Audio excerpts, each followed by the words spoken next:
इस कार्यक्रम के पुण्यार्चक हैं डॉक्टर निर्मला कोठारी, श्री पोपट लाल कोठारी, पुत्र पुत्रवधू श्री नीरज कोठारी, श्रीमती प्राची कोठारी, पुणे।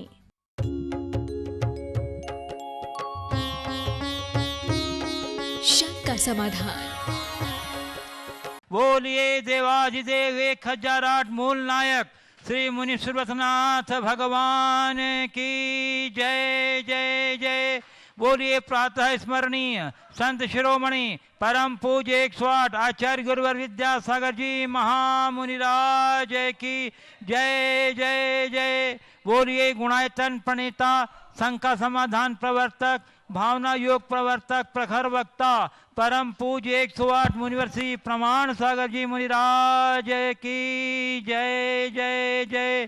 परम पूज्य 108 मुनिवर्षी अरह सागर जी मुनिराज की जय जय जय। प्रिय दर्शकों, पारस चैनल, जिनवाणी चैनल एवं प्रमाणिक ऐप के माध्यम से कटनी स्थित नवोदित तीर्थ दयोदय गौशाला के विशाल प्रांगण में आयोजित आज के शंका समाधान के कार्यक्रम से जुड़े सभी दर्शकों और श्रोताओं का मैं हार्दिक अभिनंदन करता हूं। मैं आपको लिए चलूं शंका समाधान की ओर। इसके पूर्व रोज की तरह हम लोग सभी सामूहिक रूप से पूज्य के मंगल में आशीर्वाद से अपने को अभिषिक्त करते हुए कृतार्थ करेंगे। हाथ जोड़िए, मस्तक झुकाइए और बोलिए मेरे साथ, नमोस्तु गुरुदेव, नमोस्तु गुरुदेव, नमोस्तु गुरुदेव। बोलिए मुनिवर्षी प्रमाण सागर जी महाराज की जय। प्रिय दर्शकों, पूज्य गुरुदेव की प्रेरणानुरूप दयोदय गौशाला के लिए, पूर्व की भांति दयोदय महासंघ के लिए आज भी हमारे पास कुछ स्वीकृतियाँ आई हैं। मैं अवश्य उनके नाम का उल्लेख करना चाहता हूं। श्रीधर जैन अहमदाबाद, इन्होंने 51,000 रुपये की राशि प्रदान की है, बहुत बहुत साधुवाद। जैन महिला समाज इम्फाल मार्फत अनुराधा जैन इम्फाल, इन्होंने 26,000 रुपये की राशि प्रदान की है। श्रीवाज बबीता जैन दिल्ली और आलोक जैन इंदौर, इन दोनों महानुभावों ने 13,000 रुपये की राशि प्रदान की है। निर्मला जैन धर्मपत्नी अर्जुन कुमार जैन न्यू दिल्ली और सुमत प्रकाश जैन जो प्रति माह दे रहे हैं न्यू दिल्ली से 11,000 रुपये, इन दोनों ने 11,000 रुपये की राशि की प्रदान की है। बहुत बहुत साधुवाद। बंधुओं, स्वीकृतियाँ तो और भी बहुत कुछ हैं, लेकिन शंका समाधान की ओर मुझे शीघ्रता से बढ़ना है, इसलिए मैं उन सभी महानुभावों के प्रति बहुत बहुत हार्दिक आभार। शंका समाधान की ओर मैं आपको लिए चलता हूँ। पूज्य गुरुदेव कटनी से श्री अजय कुमार जैन कह रहे, गुरुदेव ध्रुवीय विज्ञान के तहत वास्तु के सामान्य नियमों का पालन करना कहाँ तक उचित होता है, पर हमें वास्तु के वैज्ञानिक पहलुओं को क्यों मानना चाहिए? आज की युवा पीढ़ी इसे ढकोसला समझती है, वह कहाँ तक उचित है? क्या हमें सोने, पढ़ने, उठने, बैठने में ध्रुव विज्ञान को मानना चाहिए? क्या बोलना है, मैं क्या हूँ, मैं क्या हूँ, मैं कौन हूँ, मुझे हमेशा बनी रहती है। कृपया समाधान करें। देखिए, ध्रुवीय विज्ञान का अपना महत्व है और उसके आधार पर जो वास्तु का विज्ञान है उसके परिणाम काफ़ी अर्थों में बहुत अच्छे दिखते हैं और आज तो लोगों ने प्रयोगों के आधार पर भी वास्तु के परिणाम दिखाए हैं। इसलिए वास्तु को माने, पर मैं अक्सर कहता हूँ वास्तु को मानिए पर वास्तु का हवा मत मानिए। जितना बनता है उतना आप कीजिए, पर सब कुछ वास्तु पर ही अवलंबित है, ये भ्रम मत पालिए। वास्तविकता को समझने की कोशिश कीजिए। वास्तु है क्या? वास्तु का अर्थ होता है घर, मकान।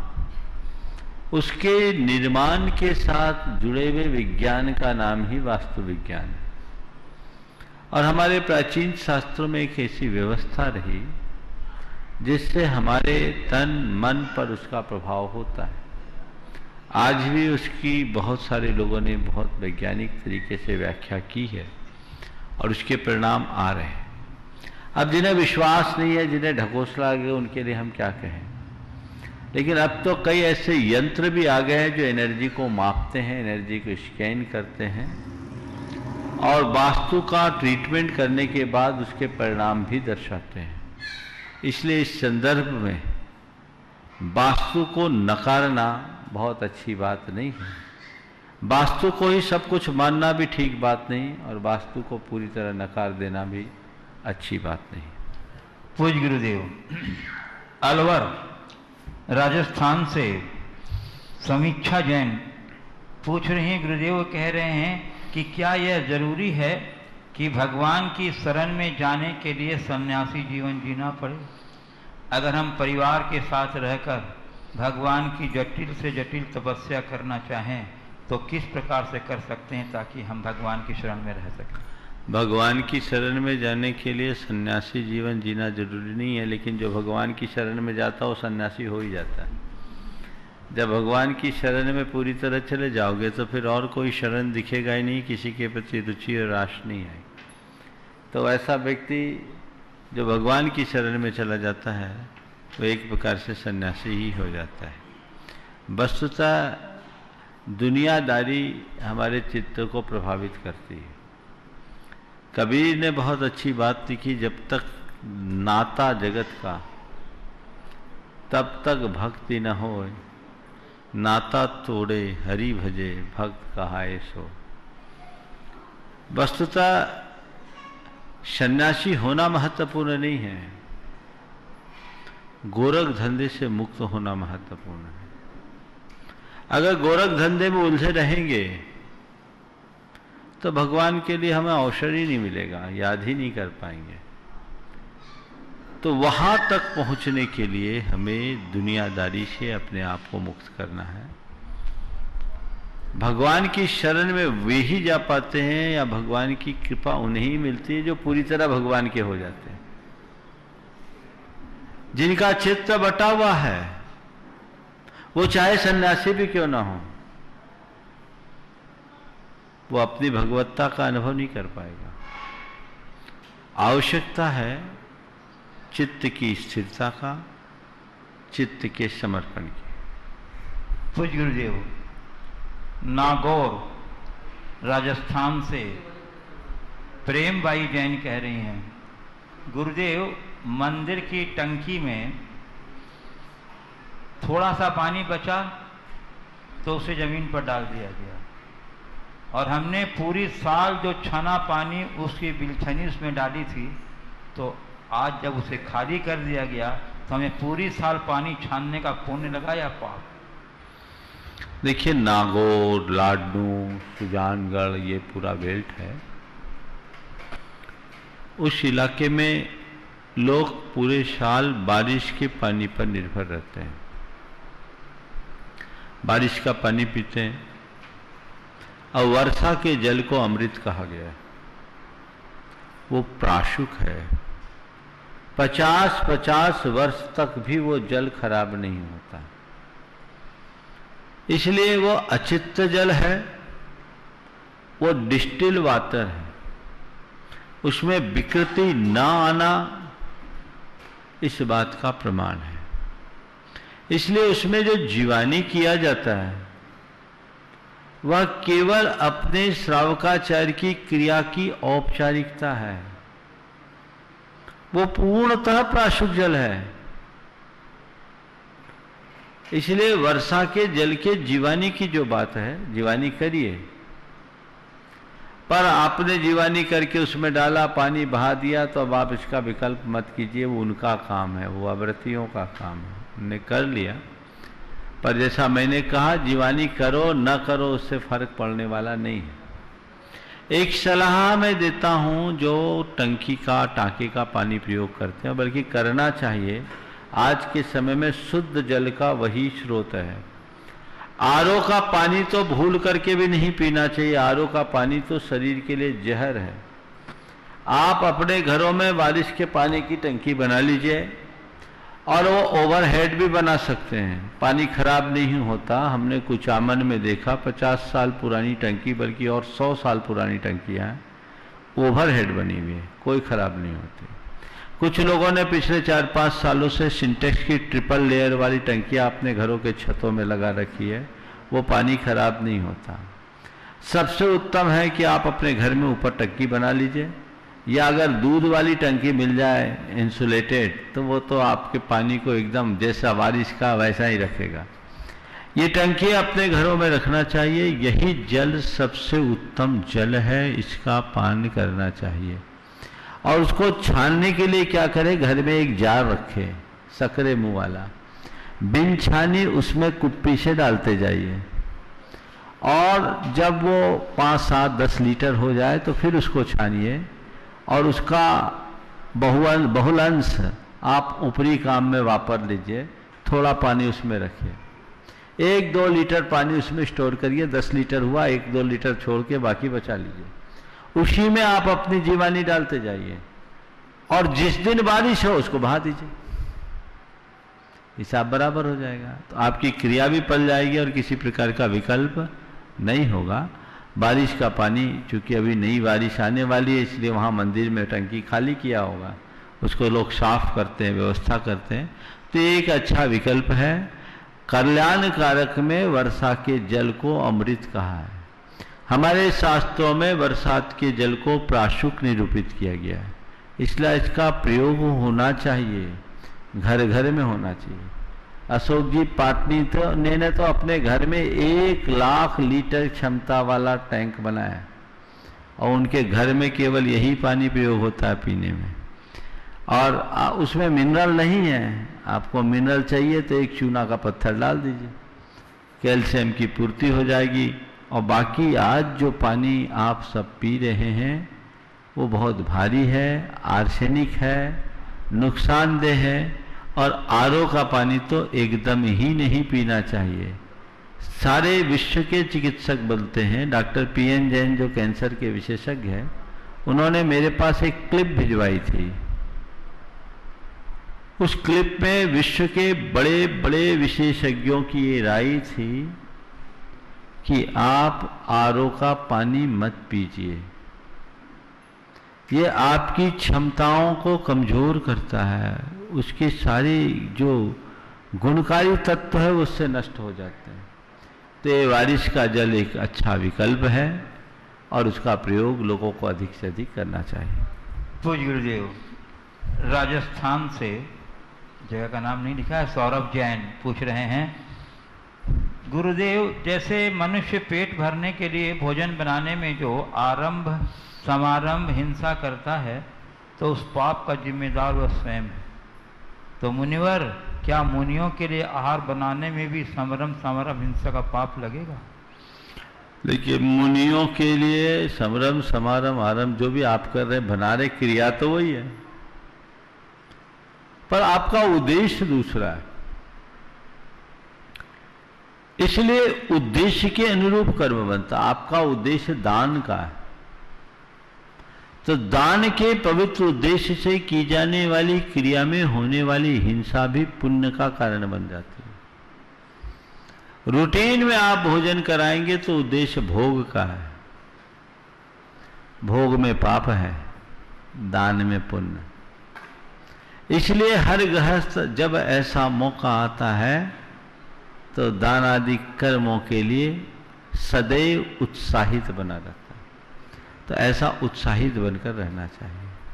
अब ये सवाल, कहीं मुनियों को तो इसका पाप नहीं लगेगा? लगेगा, अगर मुनि महाराज खुद उसमें इन्वॉल्व हो जाए। अगर मुनि महाराज कहते हैं मेरे लिए ये बना देना, तो मन वचन काय कृत कारित से अनुमोदन से मुनि इन्वॉल्व हुए, तब है। आप गृहस्थों ने अपने लिए भोजन बनाया, हमसे अनुरोध करके विधि पूर्वक हमें दिया, हमने ले लिया, काम चला लिया, इसलिए मुनियों को उस पाप का लेस भी नहीं लगता। पूज्य गुरुदेव, जयपुर राजस्थान से श्री RK पाटनी कह रहे हैं, गुरुदेव मंदिर जी में जितने भी भगवान हैं उन सबकी सूर्य मंत्र द्वारा प्राण प्रतिष्ठा की जाती है, लेकिन पूजा के समय फिर भी देवताओं को बुलाया जाता है और अंत में उन्हें वापस अपने अपने स्थान पर भेज दिया जाता है, ऐसा क्यों? देखिए, देवताओं को जो बुलाने की बात है, ये नित्य की पूजा में नहीं, कायदे से जब विशिष्ट पूजा विधान आदि होते हैं, प्रतिष्ठा आदि के कार्य होते हैं, उसमें देवताओं के आह्वान का विधान है। वही बात लोगों ने रोज की पूजा में कर दी।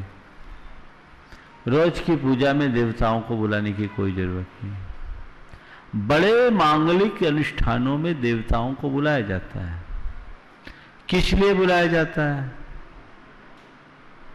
व्यवस्था को बनाने के लिए।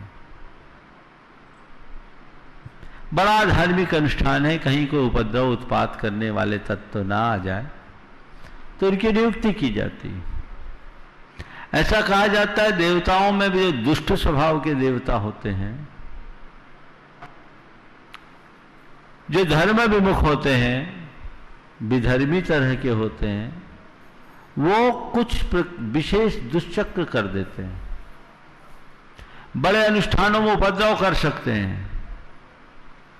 उससे बचने के लिए उनको आमंत्रित कर लिया जाता है कि भैया आइए, आप देखिए। जैसे आप यहाँ कोई बड़ा कार्यक्रम करते हैं तो पुलिस कंट्रोल रूम को आप और प्रशासन को इत्तला करते हैं कि भाई हमारा ये आयोजन होना है, सुरक्षा का प्रबंध आप कीजिएगा।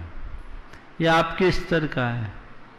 शास्त्रों में व्यवस्था बता दी कि कोई ऊपरी उत्पात आकर न मचाए, इसके लिए व्यवस्था कर लो। पर उनको पूजा नहीं जाता, उनको सम्मान सहित आमंत्रित किया जाता है और आयोजन संपन्न हो जाने के बाद उन्हें सम्मान विदा किया जाता है। अगर इस दृष्टि से देवी देवताओं का आमंत्रण हो तो कोई दोष नहीं है, लेकिन उनकी पूजा अर्चा कर लो तो ये दोष है। अब आप कहेंगे फिर तो महाराज आपने देवी देवताओं की ताकत मान ली। देवी देवताओं की ताकत है, इसको कोई इंकार नहीं कर सकता। उनके पास सापानुग्रह शक्ति है। साप और अनुग्रह की शक्ति को ही प्रभाव करते, ये उनके पास है। लेकिन एक बात सदैव ध्यान रखना, जब तक तुम्हारा पुण्योदय है तभी वो तुम्हारे पीछे लगते हैं। पापोदय हो तो झांकते भी नहीं। द्रव्य संग्रह में एक जगह बहुत अच्छी बात लिखी टीका में, रावण ने बहुरूपनी विद्या सिद्ध की, कंस ने कात्यायनी विद्या सिद्ध की, रामचंद्र जी और श्री कृष्ण ने कोई विद्या सिद्ध नहीं किया। लेकिन इसके बाद भी रावण का अंत हुआ और कंस का अंत हुआ। उसमें लिखा न च देवः किमपि प्रयच्छन्ति। इसलिए अंधविश्वासों में नहीं पड़ना। पूज्य गुरुदेव, कोलकाता पश्चिम बंगाल से अरिजीत गांगुली कह रहे हैं, महाराज श्री के आत्मा के स्तर पर लिया गया निर्णय हमेशा सफल होता है, पर कोई निर्णय लेते समय कैसे पता चले कि यह आत्मा के स्तर पर है या बौद्धिक स्तर पर? आत्मा के स्तर पर लिया गया निर्णय निश्चित सफल होता है। अपन कहते हैं ना, अंतरात्मा की आवाज पक्की हो। प्रश्नकार का प्रश्न बिल्कुल सही है कि ये निर्णय है आत्मिक स्तर का है या बौद्धिक स्तर का, हम कैसे समझें? अगर ये बात आपके दिमाग से तर्क वितर्क उहा पोह के बाद निकल रही है तो समझना दिमाग से चल रहा है, और ये आवाज आपकी अंतर की पुकार बन रही है, अंतः प्रेरणा से बन रही है, तो हम ये मान सकते हैं कि ये हमारे आत्मिक स्तर की बात है। उसी आधार पर होना चाहिए। आप देखिए, कई निर्णय होते हैं जीवन में, कुछ निर्णय इसके लिए मन तुरंत उल्लसित होता है, और कुछ निर्णय ऐसे उसमें जिसमें आपको बहुत सोच विचार करना पड़ता है। सोच विचार ऊहापोह जो भी है बुद्धि का काम है, और किसी अच्छे निर्णय के लिए तुरंत उल्लसित हो जाना ये हृदय का काम है। तो हृदय की पुकार को अंतरात्मा की आवाज के रूप में देखा जा सकता।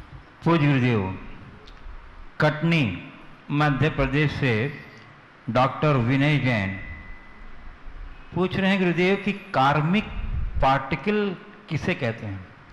अध्ययन के अनुसार कार्मिक पार्टिकल्स सब एटॉमिक पार्टिकल से भी छोटे होते हैं।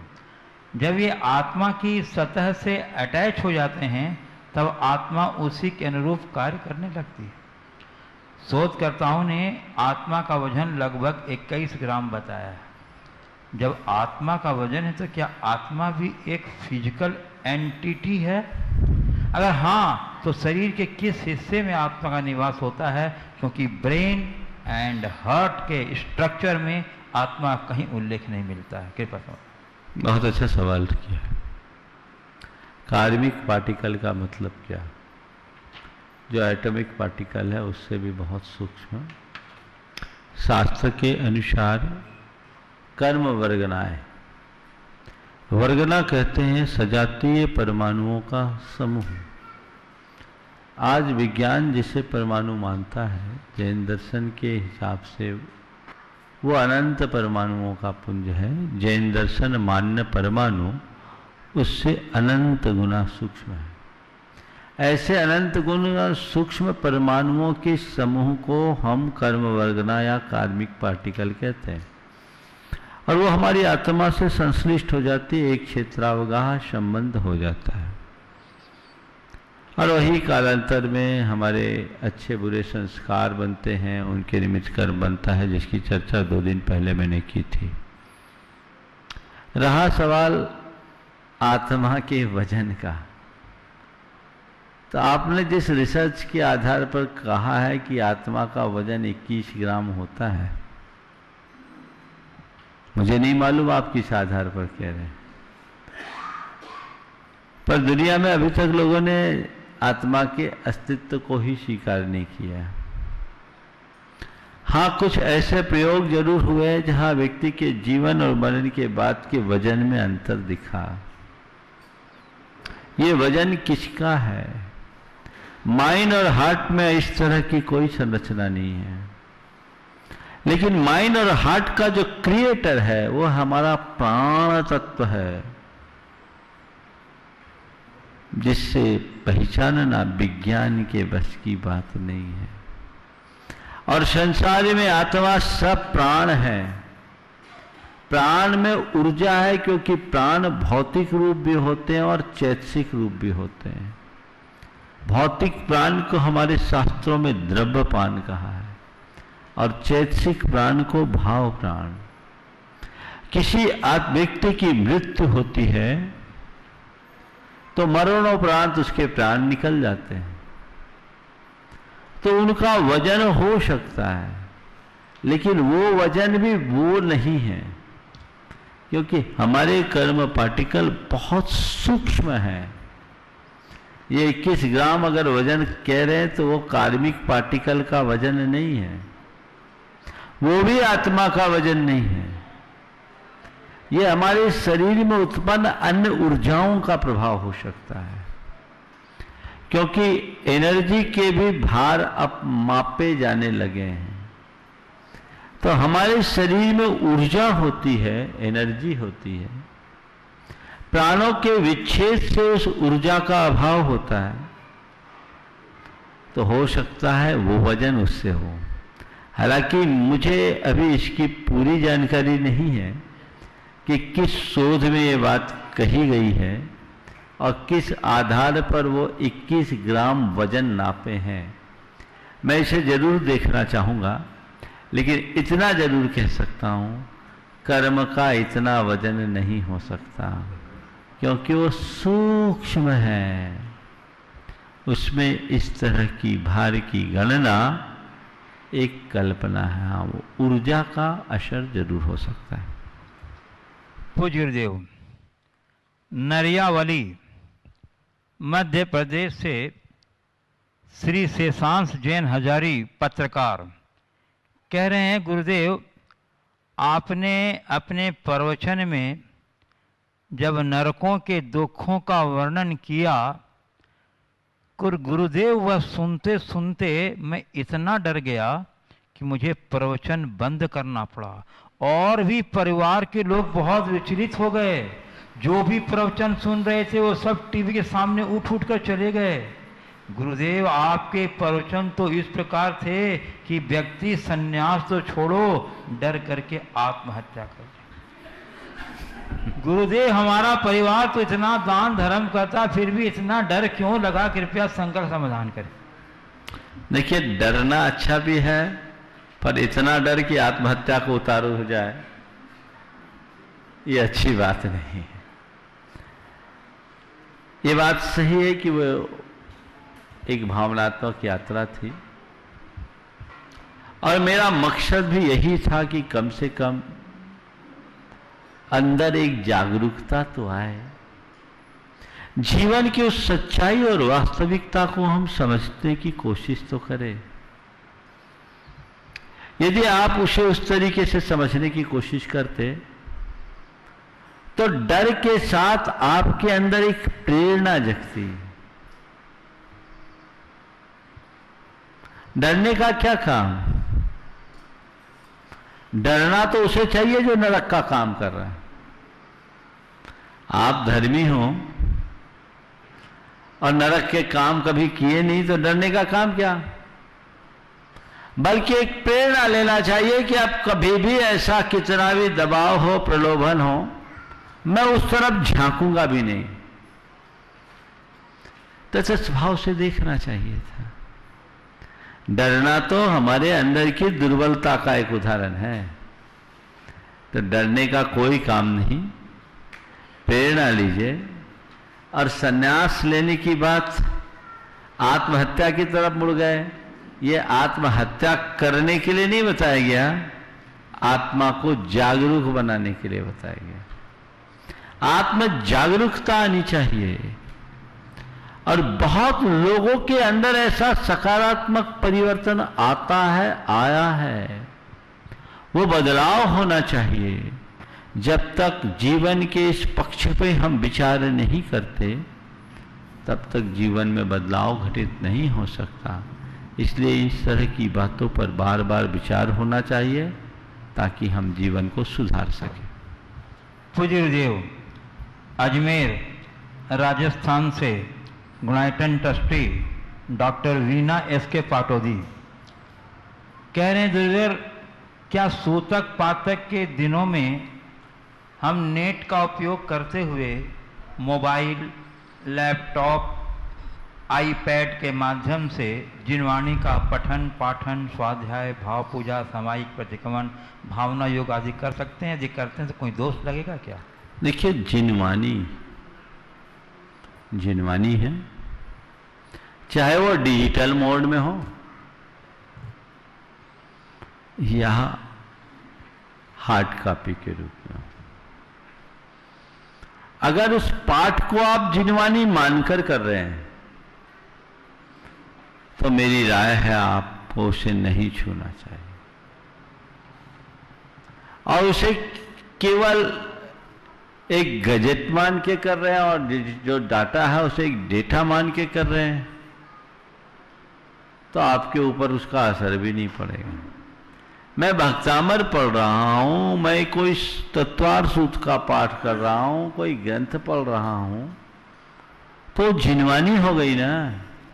हाँ, पाठ विनती आदि जो सामान्य स्तुति विनती आदि है वो आप भले कर सकते हैं।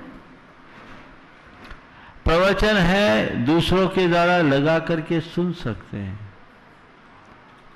अगर उस घड़ी में मेरी राय में तो तस्वीर का स्पर्श भी नहीं होना चाहिए। भावना योग है, आप उसको किसी से ऑन कराकर कर सकते हैं। यद्यपि कुछ लोग इसे गलत नहीं मानते, पर मेरी राय में जिनवानी के प्रति बहुमान को सुरक्षित रखने के ख्याल से हमें इसका ध्यान रखना चाहिए, क्योंकि ऐसा नहीं करने पर आने वाले दिनों में स्थिति भयानक होने वाली है। क्योंकि ऐसा दिखता है कि आने वाला युग पूरी तरह डिजिटल होगा।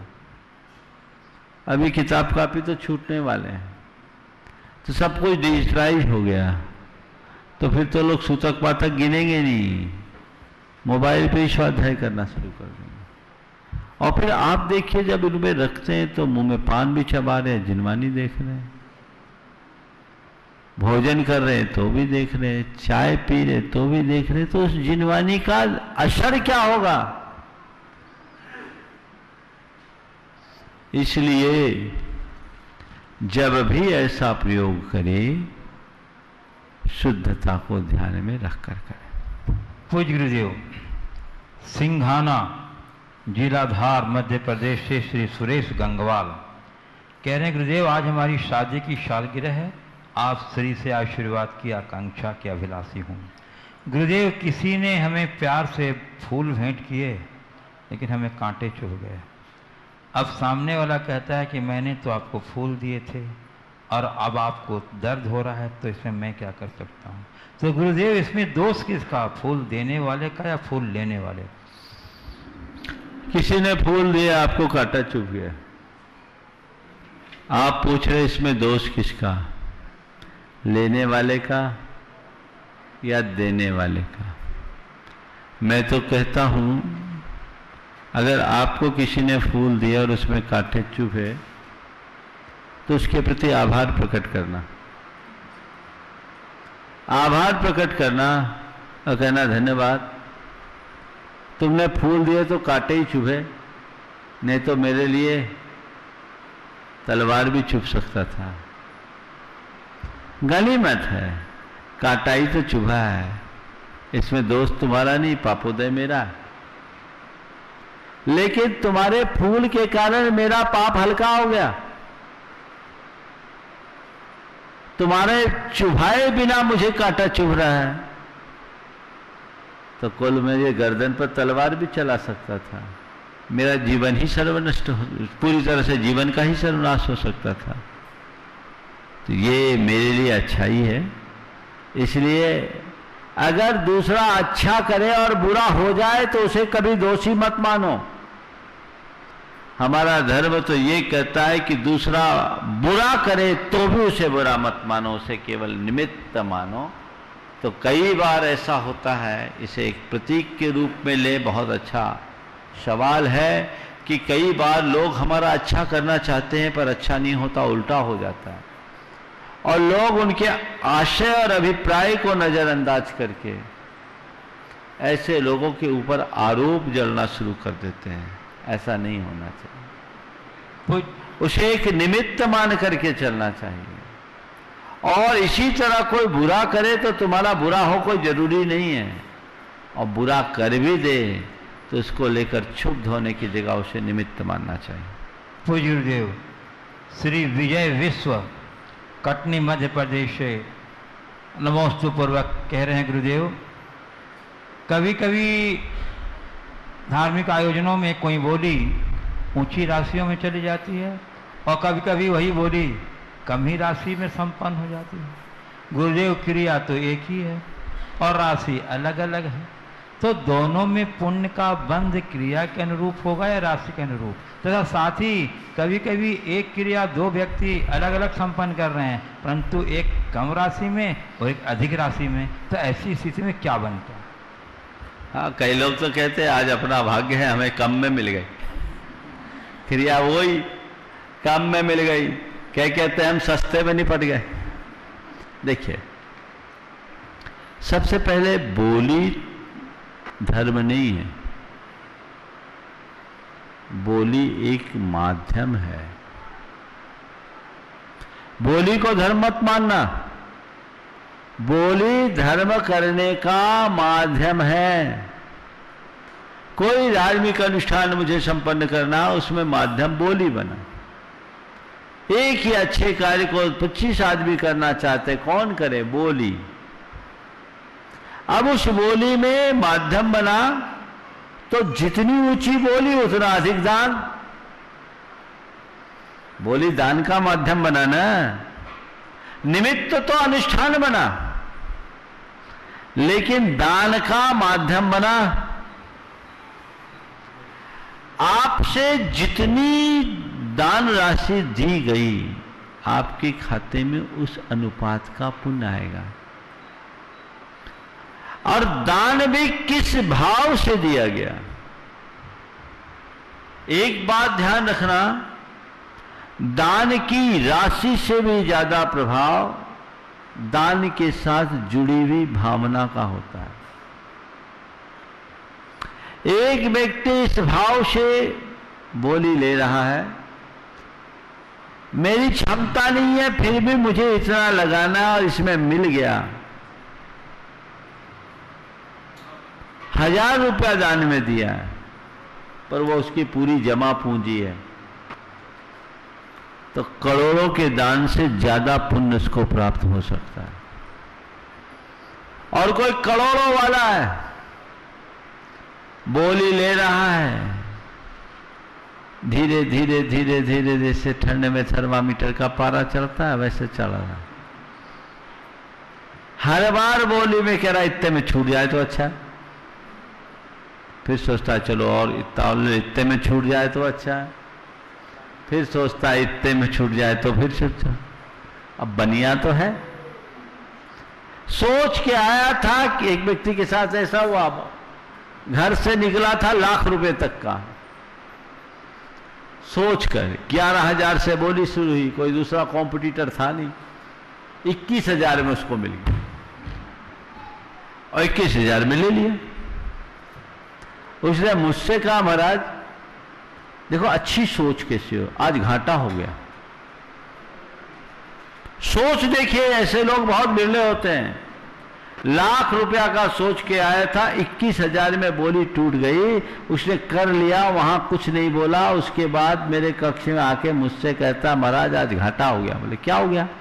बोले महाराज मैं लाख रुपए की सोच के घर से आया था, 21,000 में ही बोली छूट गई। एक सज्जन और बैठे थे, बोले तुम्हारा घाटा कहाँ वाला फायदा? बोला भैया तुम्हारे जैसा फायदा का गणित मैं नहीं जानता। आज मैं सोचा था लाख रुपया दूंगा तो लाख रुपए के दान का पुण्य मेरे खाते आएगा, पर 21,000 में ही निपट गया तो 79,000 का नुकसान तो हो गया। ये 79,000 का नुकसान मुझे लगा बहुत अच्छा। बोले भैया ठीक कह रहे हो तुम, समाज की परंपरा के अनुसार तुमने बोली जितने में तोड़ी, पर ये 79,000 तुम और अच्छे कार्य में लगा दो। उसने तत्क्षण वही काम किया। वहाँ की व्यवस्थाओं में उसने 79,000 नहीं 81,000 दिया।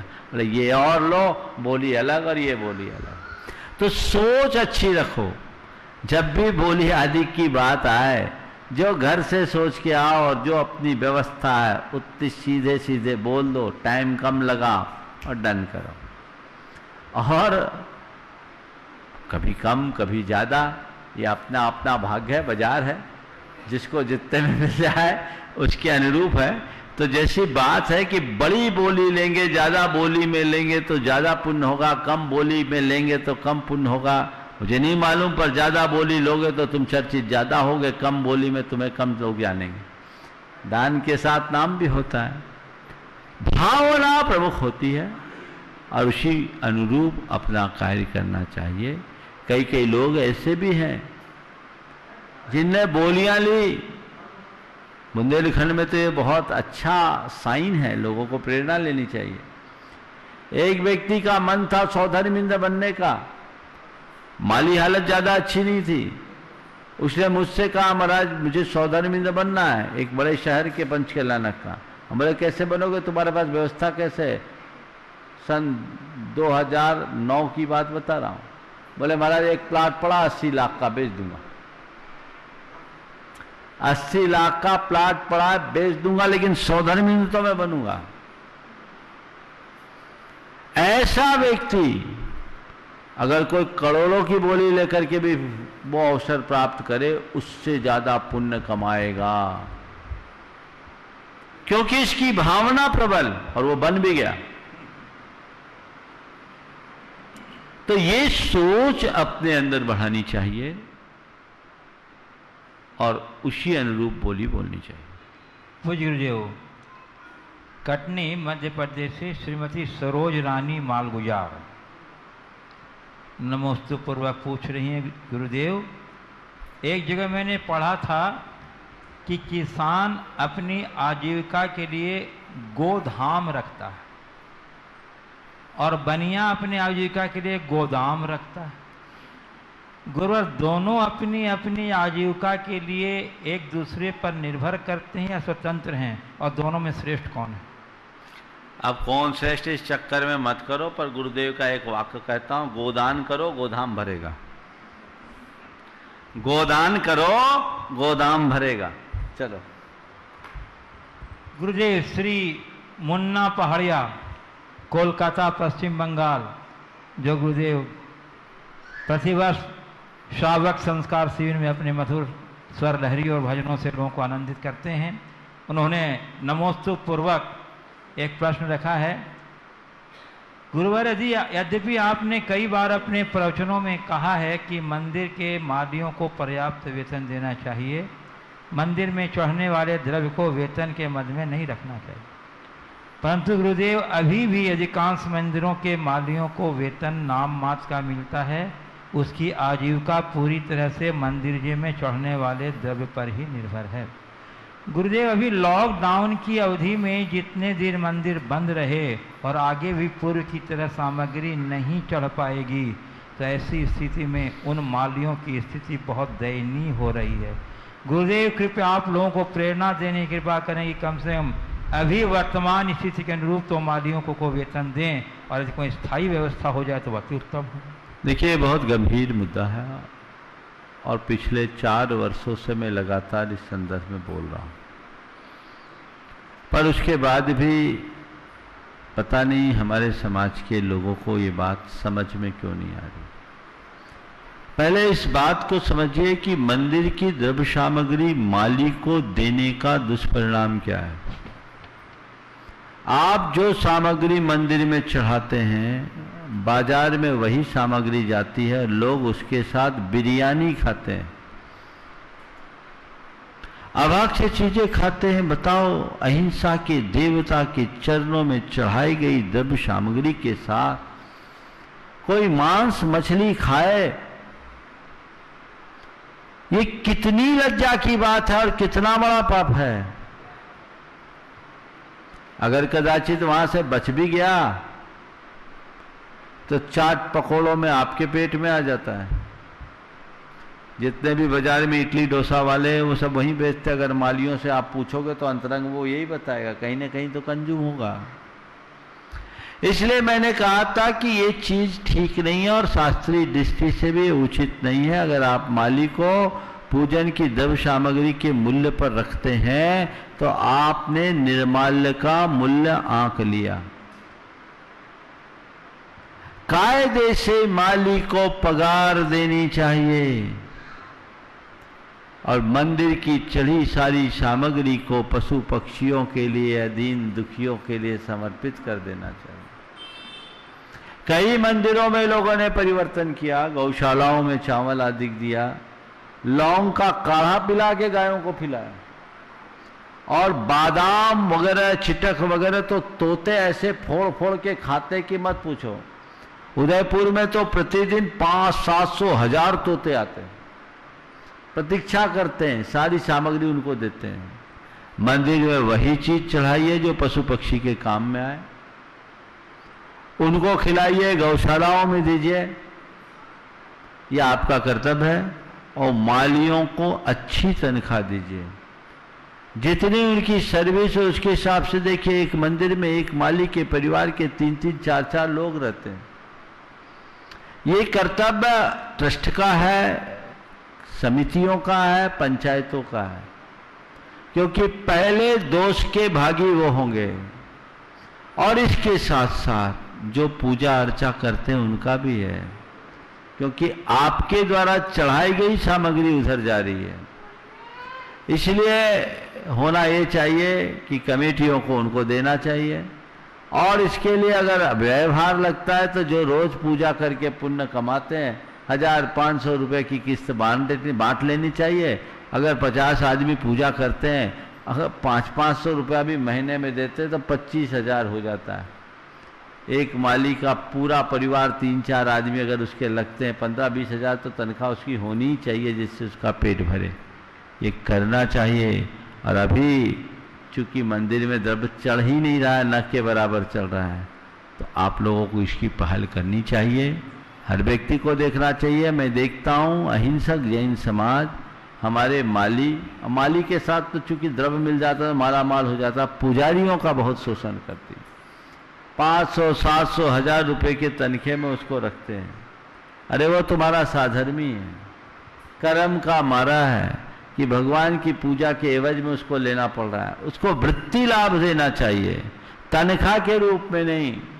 तो मैं ये देख करके हमारे समाज के समर्थ लोगों को सोचना चाहिए और कमेटियों को सोचना चाहिए, भैया ले तेरे बच्चे की पढ़ाई के, तेरे घर के खर्चे के लिए आप प्रकारांतर से उसको इतना सहयोग दे दें कि उसका स्वाभिमान भी सुरक्षित रहे और वो अपना निर्वाह कर सके। ये कार्य सारे देश में होना चाहिए, लोगों को इस पर गंभीरता से ध्यान देना चाहिए। पूज्य गुरुदेव, गया बिहार से श्री प्रवीण अजमेरा पूछ रहे हैं, गुरुदेव सोले के वस्त्र में यदि स्कूटी, बाइक या कार पर बैठकर कोई आते हों तो क्या वे अभिषेक, पूजन विधान एवं आहार हेतु उनका सोला स्वीकार किया जाएगा?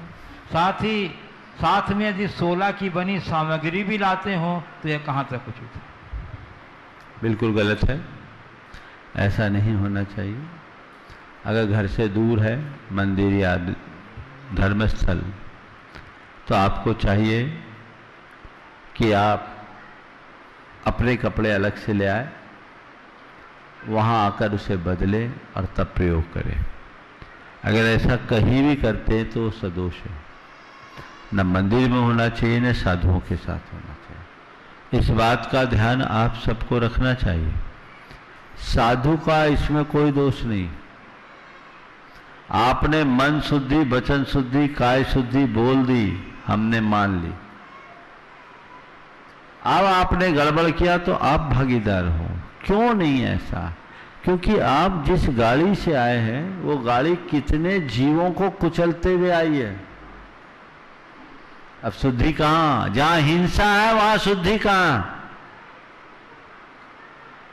इसलिए प्रमाद है, इस प्रमाद से बचना चाहिए। पूज्य गुरुदेव, सिंगापुर से श्री अचिंत जैन पूछ रहे हैं, गुरुदेव जब हम श्री जी का अभिषेक करते हैं उसके बाद मार्जन करते हुए की स्तुति पढ़ते हैं, श्री जी का अभिषेक करें हम नेक। उस स्तुति में एक छंद आता है कि गंगा की धारा पर्वत से गिरती है श्री जी के सिर, इसीलिए तो जन जन के द्वारा पूजित है गंगा धारा। गुरुदेव, जैनागम के अनुसार ये पंक्तियां कैसे तालमेल रखती हैं? क्योंकि गंगोत्री में तो कहीं भी कोई जैन मूर्ति नहीं जहाँ ऐसा होता हो। अगर ये भरत क्षेत्र की गंगा से संबंध है तो शाश्वत गंगा या इस प्रकार से किसी भी नदी को पूजित माना जाना चाहिए। कृपया जैन आगमानुसार देखिए, जैन आगम में गंगा का उल्लेख है। वर्तमान में जिसे हम गंगा के रूप में देखते हैं, जो हिमालय से निकली है, ये गंगा तो यद्यपि गंगा है और पवित्र नदी के रूप में जानी जाती है, पर जैनागम में एक दूसरी गंगा का उल्लेख है। वो गंगा हिमवान पर्वत से निकलती है और हिमवान पर्वत से निकलकर जब वह भरत क्षेत्र की ओर आती है तो एक गोमुख है।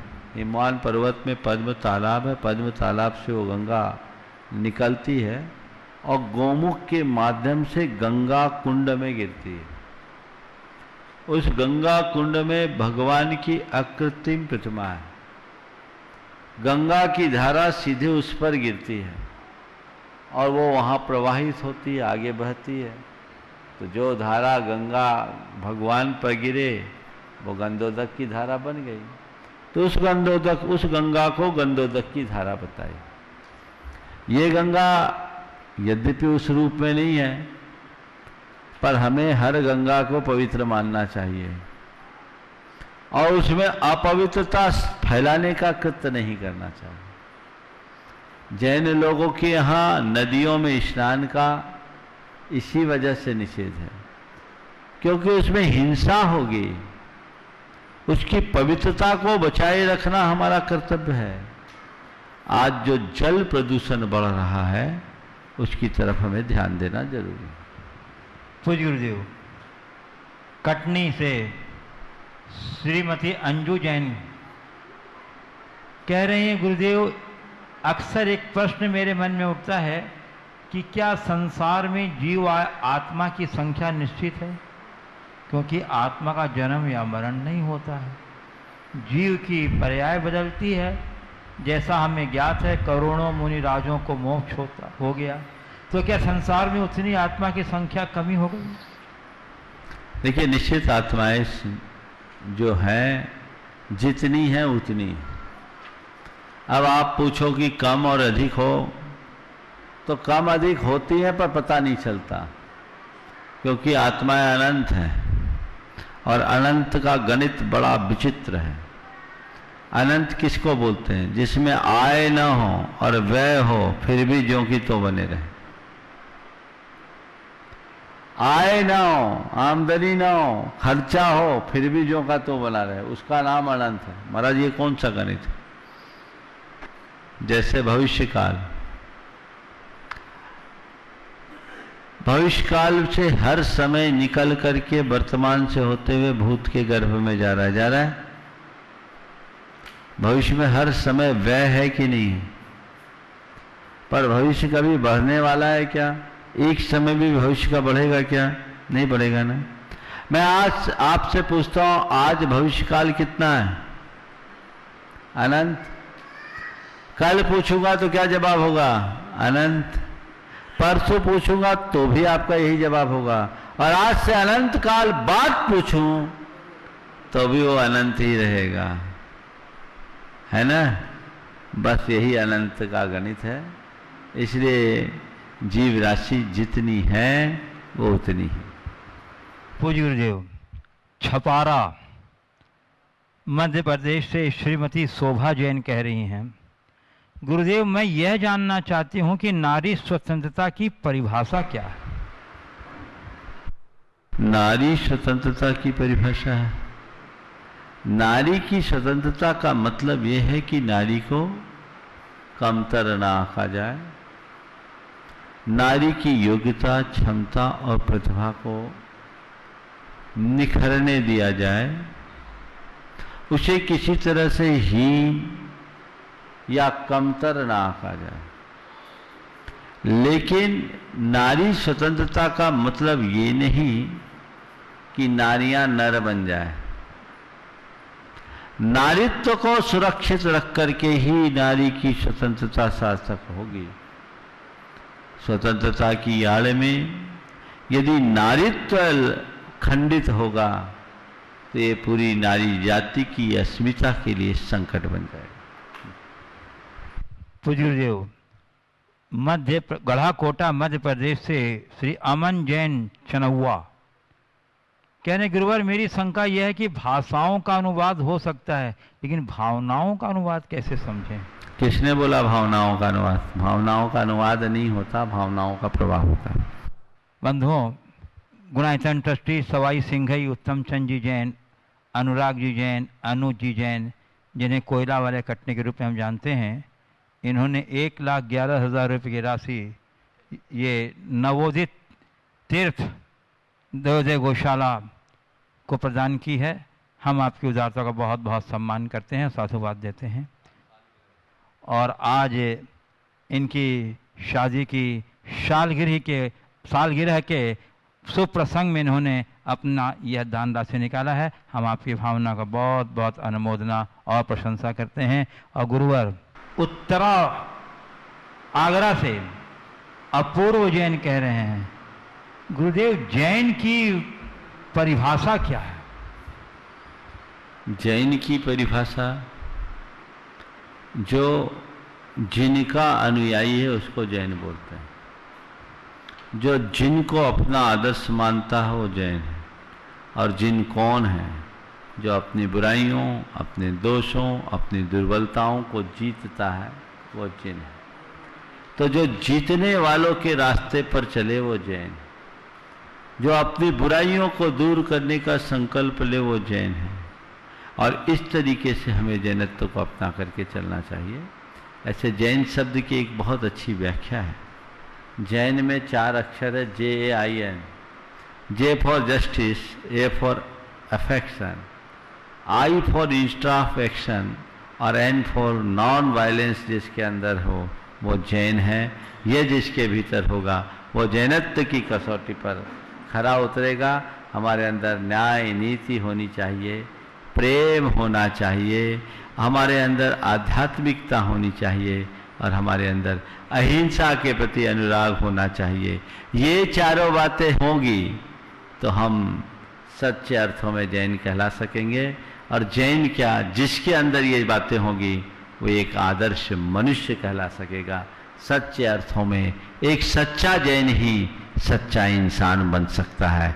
सभी लोग इंसानियत की कसौटी पर खरे उतरे और जैनत्व को प्राप्त कर सके। इस भाव के साथ यहीं पर विराम। बोलिए परम पूज्य आचार्य गुरु वशिष्ठ विद्यासागर जी महाराज की। बोलिए परम पूज्य 108 यूनिवर्सिटी प्रमाण सागर जी महाराज की। बोलिए परम पूज्य 108 यूनिवर्सिटी अरह सागर जी मुनिराज की। इस कार्यक्रम के पुण्यार्चक थे डॉक्टर निर्मला कोठारी, श्री पोपट लाल कोठारी, पुत्र पुत्रवधू श्री नीरज कोठारी, श्रीमती प्राची कोठारी, पुणे।